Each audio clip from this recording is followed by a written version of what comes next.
We've talked a lot about fair trade and having a level playing field. That's critical. Intellectual property theft, which has been, extreme within some of the industries and making things very important. Third, you think about some of the technologies that manufacturing companies employ: controllers, servers, technology, computer vision, and thinking about the cyber risks that come with critical infrastructure when you're looking at the underlying technology and the source of that underlying technology. It's very visible here in manufacturing. And then fourth, the creation of new intellectual property.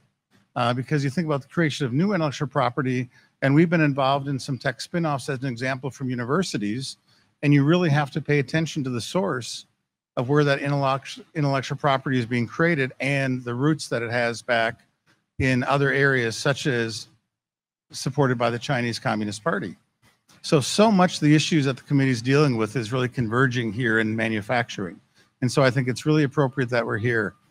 But I think the other thing is I do have an incredible optimism for the US economy and incredible optimism for the manufacturing sector, because I do think at the core, I have the great privilege of seeing innovators, young people, people who have been in industry, people who've seen problems, coming up with new solutions to solve problems.